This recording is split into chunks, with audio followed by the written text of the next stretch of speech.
we would like to invite our new speaker. It's from the Philippines, the Professor Evi Corazon Mangaya-ay, from Bohol Island State University. Today, she will be sharing with us on mentoring statistics, hacks for easier educators' life. So we will play the video for her, and please welcome. Thank you.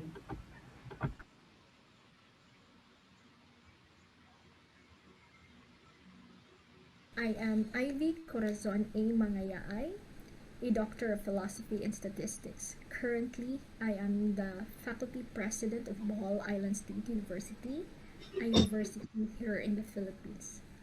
I have started mentoring students as well as co-researchers after I graduated my PhD in the year 2017. I am here to share mentoring techniques from a perspective of young educator on statistics.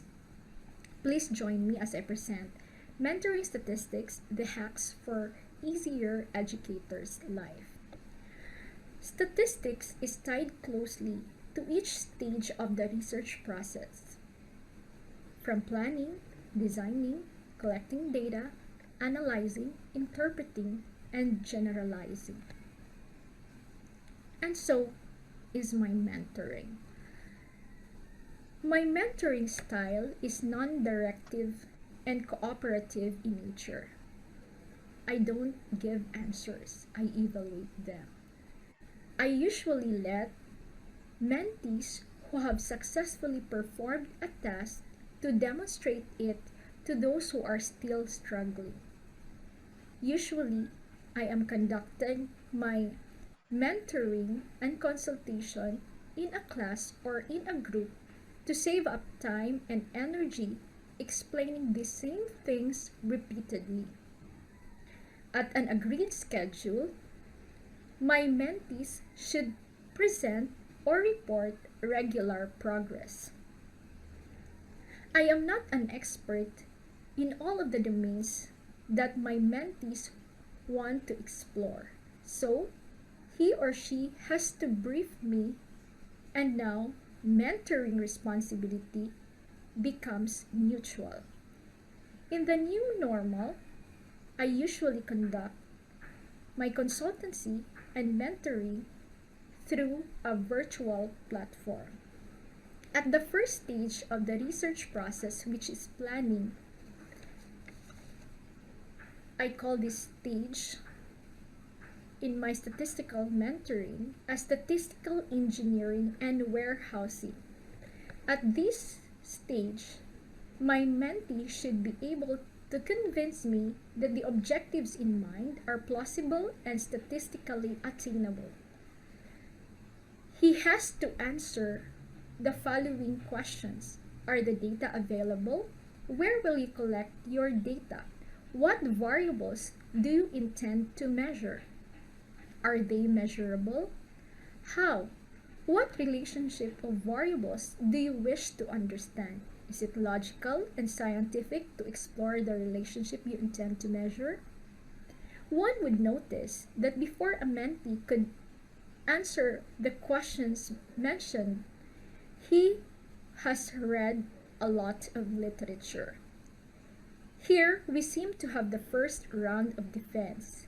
If the mentee cannot even determine the variable under study and identify dependent and independent variable, it is not yet mature to proceed to the next step. Otherwise, everything else would be more difficult.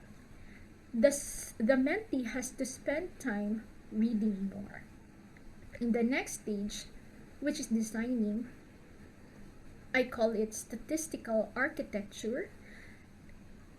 Here, statistics sketches a more precise blueprint of the study at the research designing stage.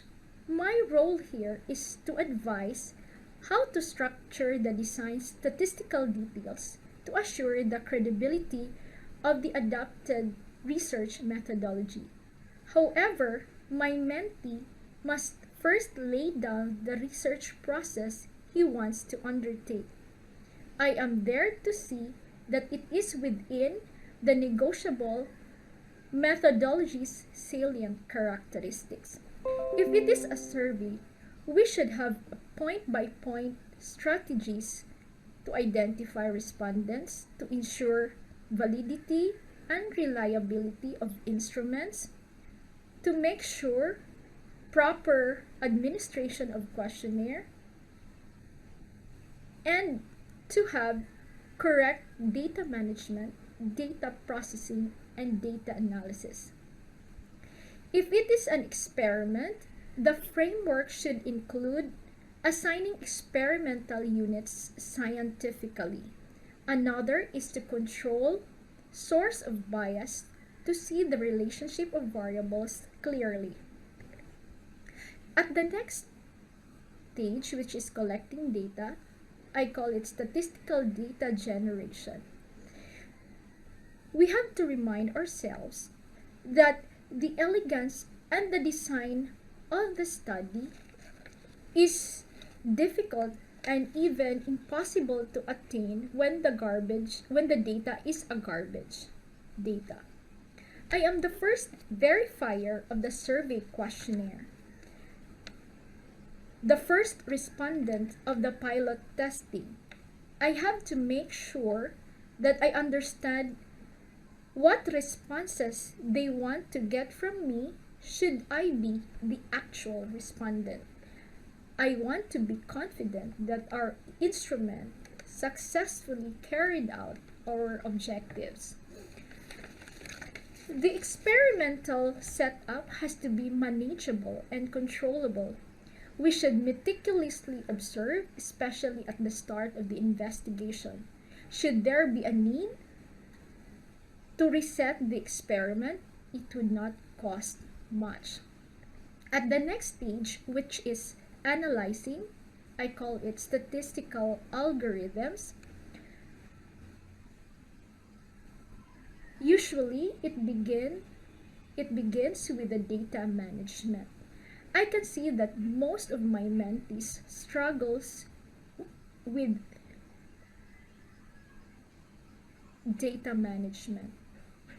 And I advise them to structure creatively to suit the desired consolidation and analysis. It is essential to choose the statistical software we intend to use beforehand and examine the data structure that the software demands. If one wishes to run the analysis using our software, I advise them to closely observe our software's data structure to run the analysis successfully. That is, data management is tailored fit to the analysis we achieve and the data structure that the software demands. Once the data is creatively structured, we will make sure that the data meets zero error. That is, all the data entries are correct. I would ask one group to randomly check entries and see if it matches the data record's real responses. Then I let them run frequencies per variable and see if they are within the theoretical values.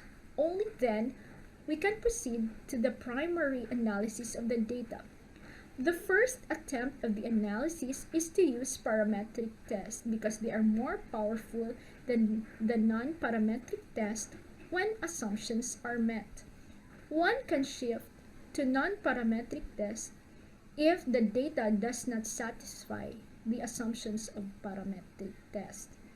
Usually, if not all the time, the counterpart analysis necessitates the same data structure. In the next stage, which is interpreting, I call it statistical insight and diagnostics. Here, once the analysis is successfully performed and the output is there, I have to ask my mentee if he can see trends, patterns, expected and unexpected outputs, similar and varying outcomes, monotonous results, and among others. My mentee has to draw insights, practical and sensible, that are fueled by these things. In the results and discussion, I let my mentees describe what happened. It is where descriptive and inferential statistics are discussed, and what could happen, some sort of prediction. Another challenge is how to communicate insights using technical writing. My advice to my mentees and other budding researchers like me is to glean like harvesting shellfish and oysters from the rocks at the low tide line. I will look for an article from a high impact journal with the same statistical analysis and extract template. I will look for an article and then I would replace my variable of study with that of the authors. One cannot accuse someone of plagiarism because of having the same verbs, similar prepositions, and synonymous adverbs. One is guilty of plagiarism when he or she uses the same noun and noun clauses. In this manner, we are trying to write comparable to how great authors could write. At the next stage of the research process, which is generalizing, I call it statistical decision.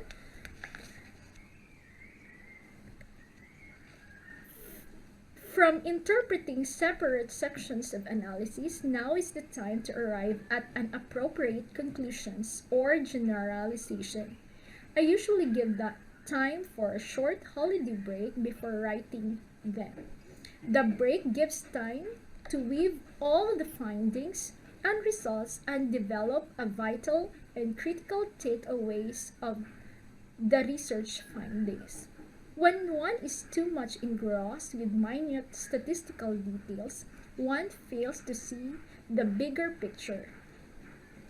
I give them time to go out the nitty-gritty of statistics and ponder while laying down on a comfortable sofa at a staycation. In carrying out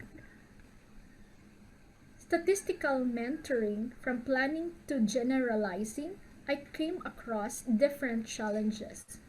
Some mentees came unprepared and would test your patience. Some came overly prepared and confident that their ideas may be great but are not statistically possible. Many came rushing to finish the dissertation and would go for a shortcut and go away with random sampling, test of assumptions, test of zero error on data encoding, and other quality assurance protocols. Others have a helping hand in performing the test and could not anymore connect the dots. Some also have a little or no background in statistics. As a young mentor who even sometimes mentor older than me, I must be firm with what is negotiable and not. Despite all this, a mentor's prize is the fulfillment of witnessing the growth of a mentee from day one till the end. Aside from the intellectual progress, I can see a more robust individual. Imagine learning statistical software alone is quite a challenge. On top of the other, a mentee overcame all these, which is a sign of resiliency that he brings along throughout his life. I hope that you take away some tips from the techniques I have shared to you and hopefully make your mentoring lives more effortless in the future. I'll end by leaving you a must-have list that a mentor in statistics should have. One is statistical content knowledge, two is pedagogical knowledge, third is statistical technology knowledge, and then smart techniques in between, and most especially patience. Once again, a pleasant day to all of you.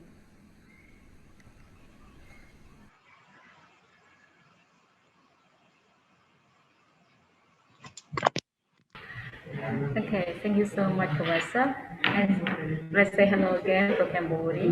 And thank you so much for sharing with us about the mentoring statistics, especially on the easier educator's life. Okay, very wonderful.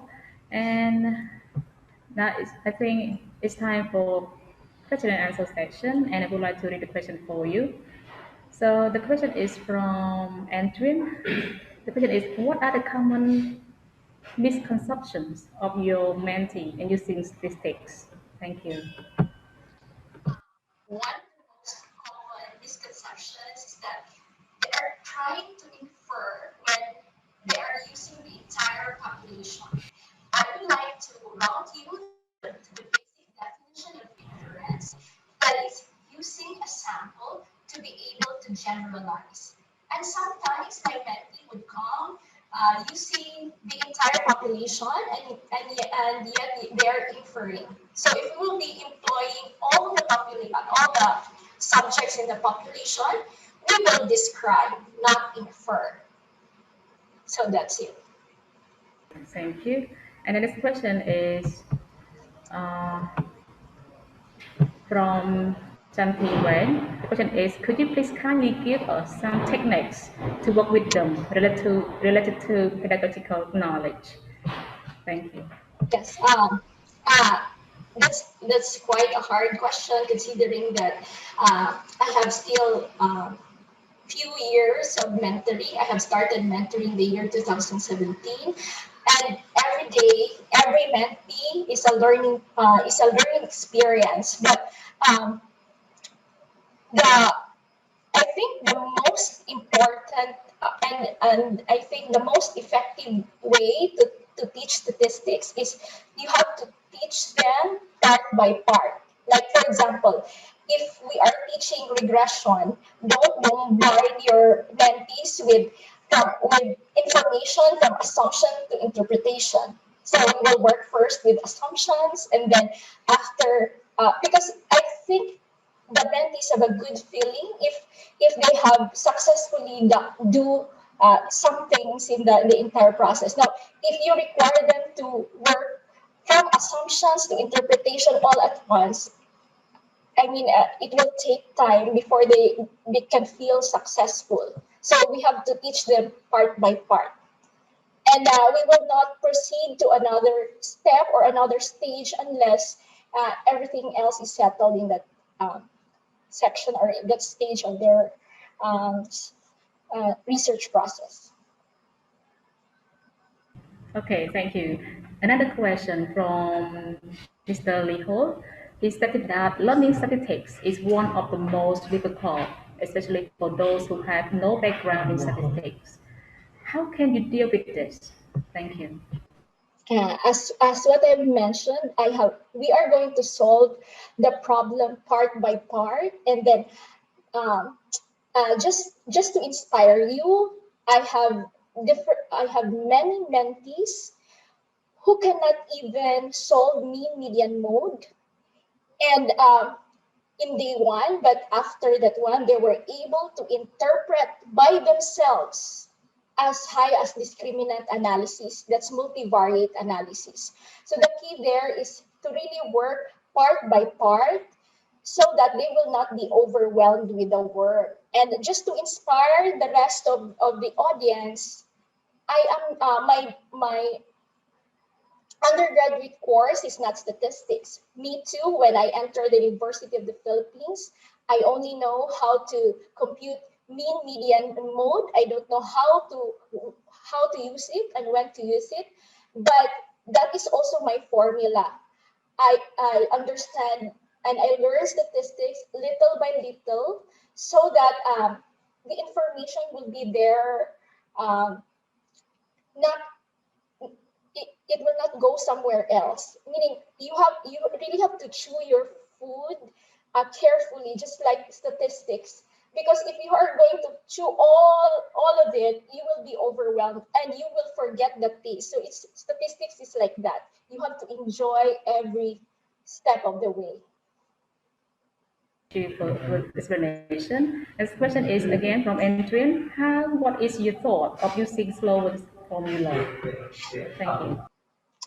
Slovene's formula, there is no formula for something named after uh, a surname or a name Slovene.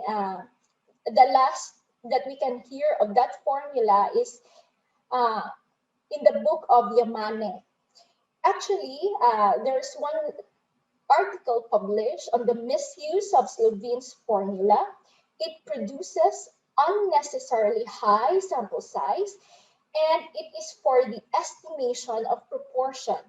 Now, if our aim is to estimate averages, then Slovene's formula is not fit for that.